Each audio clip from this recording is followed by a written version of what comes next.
Ukrainian snipers brutally storm Russian troops' convoy in Novopavlivka Sector. Russian Marines and paratroopers are rolling their precious armored vehicles at Ukrainian positions in Kursk Oblast in western Russia and running headlong into the Ukrainian Army's elite 47th Mechanized Brigade and its American-made M2 fighting vehicles.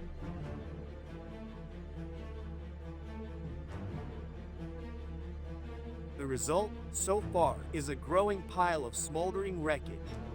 Russians desperately trying to liberate Kursk Oblast and suffering huge losses, according to Kriegsforscher, a Ukrainian Marine Corps drone operator whose team has been defending the same sector as the 47th Mechanized Brigade.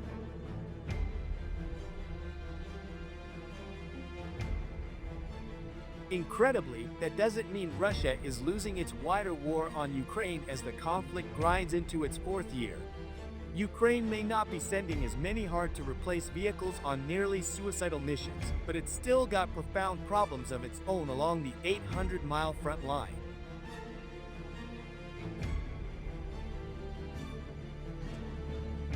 A three-day assault starting led by the Russian 155th Naval Infantry Brigade and 234th Air Assault Regiment left behind 14 wrecked BMP and BMD fighting vehicles and 3 T-80 tanks.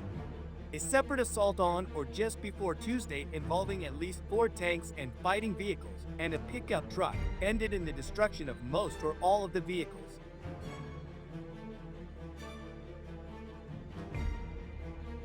A fast-moving Ukrainian force invaded Kursk in August, capturing what is now a 250-square-mile salient around the town of Sudzha.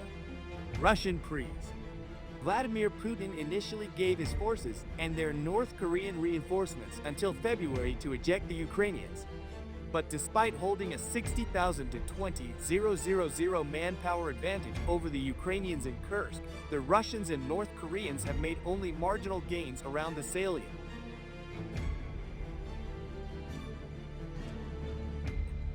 The growing heap of charred wreckage accumulating around Nikolsky, one of the villages the 47th Mechanized Brigade garrisons on the western edge of the salient, speaks to the Russians' failure.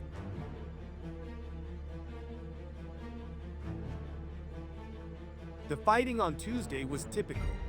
A Russian assault group riding in up armored fighting vehicles and tanks, and that one pickup rolled toward Ukrainian positions in broad daylight along the same roads they've always traveled in their botched attempts to roll up the Kursk salient.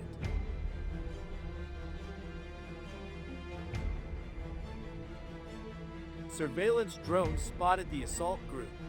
Explosive first-person view drones got some of the Russian vehicles. The 47th Mechanized Brigade's M2s hit others with their fast-firing 25mm autocannons. Bomb-dropping drones swooped in to clean up the stragglers. In the process, they bombed the pickup.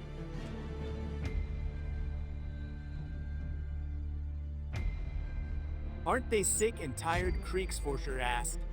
I really do not understand the point of attacking at the same place where they attack for the third month. At the same time, the drone operator conceded that the Russians have made some gains, however slight, on the edges of the salient. They continue fighting and advancing.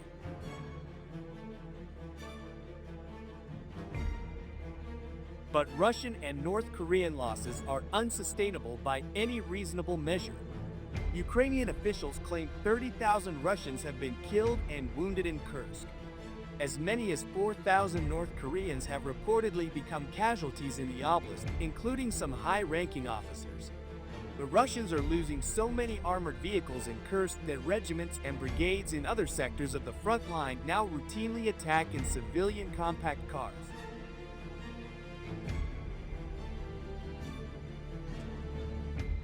Escalating losses are driving deep dysfunction in the battered Russian military.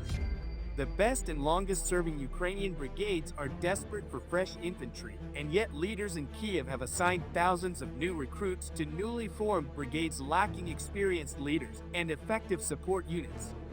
2 of the new brigades have disintegrated, exposing their few intact subunits to murderous Russian firepower and getting a lot of green troops needlessly hurt or killed.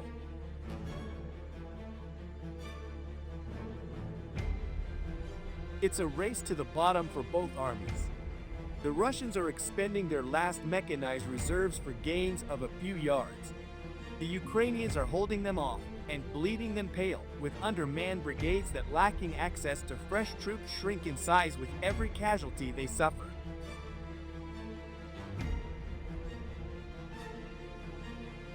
10 months after first attacking Chasiv Yar, a fortress town in eastern Ukraine, Russian troops have finally managed to advance at times, only briefly into the town's central district. The Ukrainian 24th Mechanized Brigade and adjacent units aren't making it easy for them. Taking advantage of Ukraine's newfound tank advantage, the 24th Mechanized has engaged infiltrating Russian paratroopers at point-blank range.